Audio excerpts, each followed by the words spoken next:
contracts. This is not legal advice. I'm not an attorney. This is not investment advice. I'm not soliciting any investments on this call. I'm just simply looking for analogies, ways to explain contracts, particularly as it relates to real estate, with analogies that even a 10-year-old can understand. Because when I thought about how do I leave all this information that I've acquired, right? I've interviewed people for 3 years, and I just wish somebody at some point just sat me down and just took the time to explain things without all this jargon, without all this vocabulary, and just use simple terms to explain all these different items.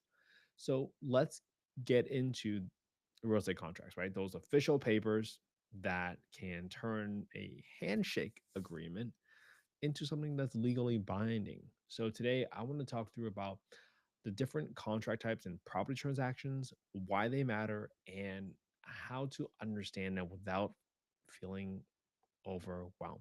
All right. So when you buy or sell a home, right, it's not a deal that you can just shake hands on, right? Real estate typically requires a written contract that lays out exactly what each side promises that they're going to do. Okay. Now, that could be about price, deadlines, or even who fixes what if there were any issues discovered during the due diligence or the inspection period. Think of it as agreeing to form a band with your friends, right? If you don't have a clear plan on who plays which instrument and who writes the songs, you might argue later, right? You might argue about how do you split up the money that you guys make from your gigs, right? You got to figure out why and who is doing what so that you can have it clearly laid out so that there's no confusion. That's why it's so powerful to have a written contract. Now, there are different types of real estate contracts. Let's talk about three.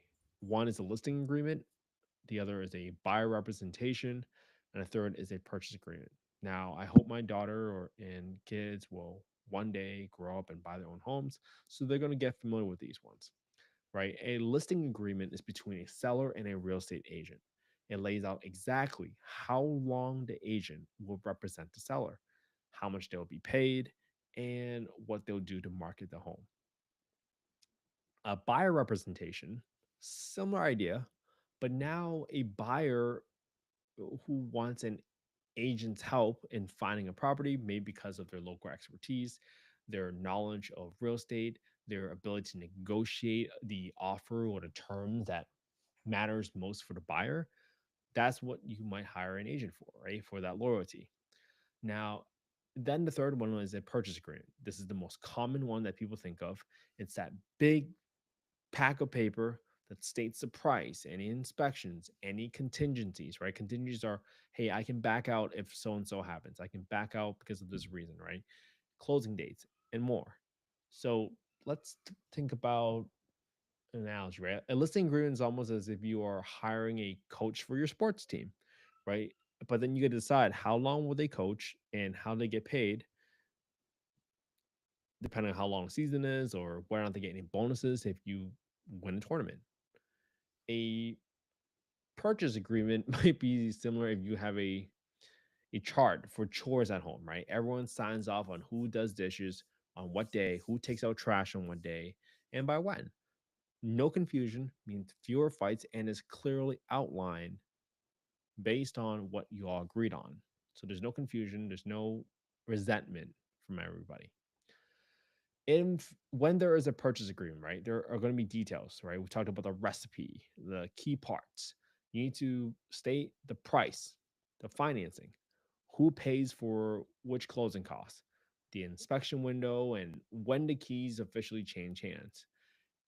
This is something that you got to read line by line. I know when I bought my first home, I read line by line because that's how important it is, right? It's one of your biggest purchases. I think of it as a giant to-do list.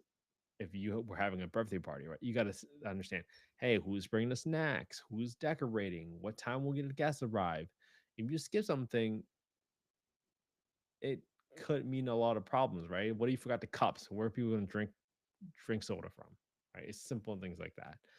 Now, the next thing I want to talk about is counter offers. We talked about right the elements of a contract, right? There needs to be an offer, there needs to be acceptance, there needs to be consideration, blah, blah, blah, and it needs to be legal. But usually, most deals, especially in real estate, start with an initial offer. Then the other side might tweak the price or the condition and they give a counter offer. Just remember, when you get a counter offer, that first offer is off the table now, right? You can't give a counter offer and then they reject and you say, hey, let me go take the other offer because that's technically not available anymore. Okay. Once both sides agree on all the changes, if there's a counter offer, then you have what's called a meeting of the minds. It's very similar to if you were trying to trade a Pokemon card for a friend's video game and they say, no, I want two Pokemon cards for it. I mean, that's a counter offer for it, right? So if you agree, you got a deal, but if you didn't, the both of the deals, there's no deal right now.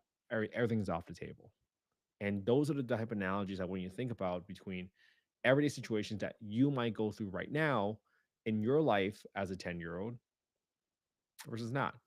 Now, obviously, it's not meant for kids, but I think for parents out there that are trying to figure out how do you explain this stuff to your kids, especially you're in real estate. What analogies are you coming up with? So if you have better analogies, just leave a comment down below. I would love to kind of hear your feedback. I'm just trying to be a better dad. And for me to be a good dad, I have to come up with the right ways to explain things so that I can leave the knowledge and the skills for my kids. All right. Next up, let's talk about options. Right. Sometimes a seller can grant a buyer an option to buy something at a set price within a certain time, right? A buyer will pay a fee for that right, for that option. And if they do not decide to buy, the seller gets to keep that fee and move on. The reason because is the seller is giving up a right? They're giving you a dedicated time to do it. It's almost like you left a deposit, but it's non-refundable. You have to understand that the seller is giving up the right to go sell it to another person in the interim while you are taking your time within the time you bought to make a decision, etc. It's almost as if you, let's say you get a really popular video game come out, Grand Theft Auto, and you go to the store and you put down a small deposit. If you don't pick it up later, you're going to lose that deposit. And then the store can sell that game to somebody else. Obviously, now games are pretty digital, so that might not be relevant. But I still remember back in the day when PlayStations were so rare. You had to get in line for them, same for video games. It was wild. So, all right. So at the end of the day, after all these elements are in place, when the contract is complete, this is when you close the deal, right? After all your negotiations back and forth, depending on what you find during inspection. If you found a leaky roof, if you found termites, you might make the seller give you some credits. You might have the seller tent the home so that the home can be rid of all termites. This is when the documents are signed. This is when the money changes hands at the escrow, the title company, and you officially become a homeowner, or your home officially gets sold to the buyer. A contract spells out exactly how this happens. Okay, and that's what's so important. So hopefully this was helpful for everybody. I think real estate contracts, they're going to come in all shapes and sizes. Everybody might have a little different one, but they're all to serve one purpose, is to clearly state who does what, by when, what price, what are the conditions or the terms. The more you understand all these terms, the smoother your property venture is going to be. If this was helpful, please subscribe to our YouTube channel, youtube.com/@Kent_HE. And I hope you join our email list, all right, at affordablehousing.io. You can check out our website to join the email list so that I can keep you updated of any opportunities in the future, any content updates. So, again, I know this is not legal advice. I'm not an attorney. I'm just learning about all this content you would see in a real estate license course. And I thought, hey, what better way to master this information than to learn how to regurgitate it, but using analogies that even a kid can understand? Because if you want to master something, you got to learn how to teach it. That's the best way to master it, because you can't explain it in a way that your own kid can understand. And who are you really helping anybody? All right. I hope this was helpful, everybody. My goal is this. I hope you can copy the same analogies, copy the same content, and Put it on your own YouTube channel because confidence comes from doing the thing. And I really hope that you all can become the model parents that you're looking to do.